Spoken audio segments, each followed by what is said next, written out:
Hi everyone, you are in the second task of module 43, that is we are looking at some worked examples of how to answer questions around substrate concentrations effect on enzyme activity.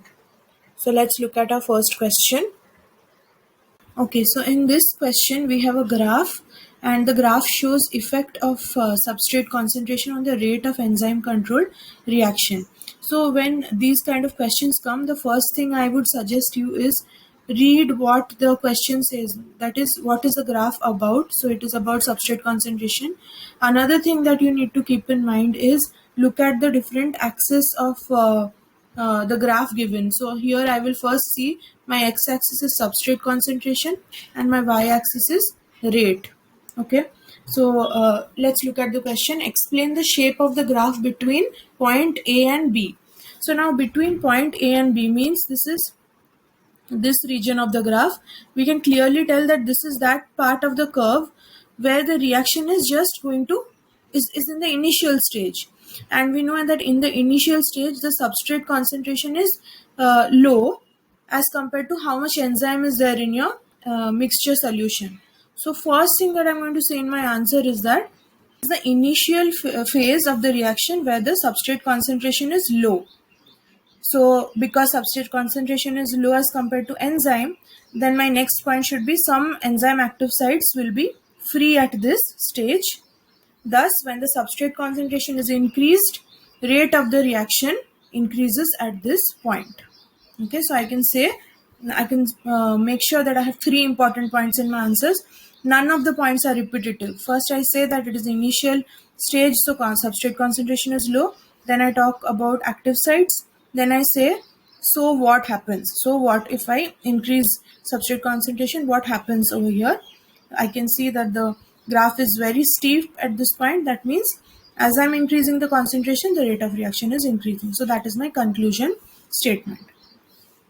Now let's look at what is happening at point C and D. At point C and D, I can clearly see that the graph is flat. The curve is flat. That means the reaction rate has reached a constant value. So why is this happening? Even if you are increasing substrate concentration, the rate of reaction is remaining constant. So here I have to say that at this point, the reaction has overcome a phase where number of active sites is the limiting factor. That means you are not adding more enzymes. So the number of active sites that are available are still the same, but what is increasing? The substrate concentration is increasing here. So you can say that all available active sites are saturated with substrate or occupied by substrates. Another point you can add over here, because this is a 2 or 3 mark question. So another point is the number of substrate molecule will exceed the number of active site. Please note, I'm not repeating the same point. I'm talking about different situations that are happening at point C and D. One is the active sites are no longer free. Second thing is I say substrate molecules have exceeded the active sites. Third thing I say is a conclusion statement. That is, therefore, when you're increasing the substrate concentration, still the rate of reaction remains the same. Rate of reaction does not increase. So these kind of questions in theory, when asked, please make sure that you're not repeating your points and you're precisely explaining what is happening at every point in the graph. Let's look at this next question. This is a multiple choice question asking about which statement is correct in this graph. Again, this is a graph showing substrate concentration and initial rate of an enzyme catalyzed reaction. What is constant here? The enzyme concentration is the same throughout, from the starting till the end of the reaction. So which statement is correct? First, I'm going to read statement A. Between R and S, the number of enzyme molecules is the limiting rate of the reaction. Now, limiting rate of reaction means this is a factor which is limited, because of which the rate of the reaction is not increasing. So let's see at R and S. So between R and S, do you think that enzyme molecules are limited? No. I can see that when you're adding more substrates, reaction rate is increasing up to a certain point, that is till S. That means active sites are still free and catalysis is happening. So enzyme is not limited here. That means our first statement is wrong. Between R and S, the number of product molecule is the limiting rate. No. Product, nowhere in the question did they say that the product formation is limiting the rate of reaction.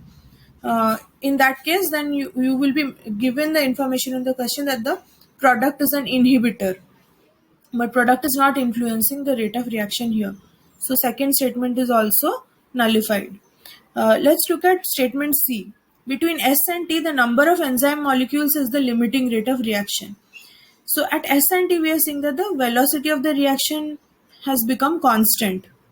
That means what is limiting this constant? You are increasing the substrate concentration, still the rate is not increasing. That means the enzymes active sites are not free to take up more than what it is taking, more substrate molecules than what it is taking. Thus, I can say that it is my statement C which seems to be more correct. Let's look at the last statement D. Between S and T, the number of substrate molecule is the limiting rate. So at S and T, our substrate molecules are not limited as the enzyme, because from the beginning till the end in the question it's given that the enzyme concentration is constant. Therefore, C will be our correct statement. That is, at S and T, enzyme is the limiting factor, and at S and T, substrate is not the limiting factor. So when you are answering a multiple choice question, make sure you eliminate the points using your biological knowledge about this concept. With this, we come to an end of solving two worked examples of substrate concentrations effect on enzyme activity. Thank you.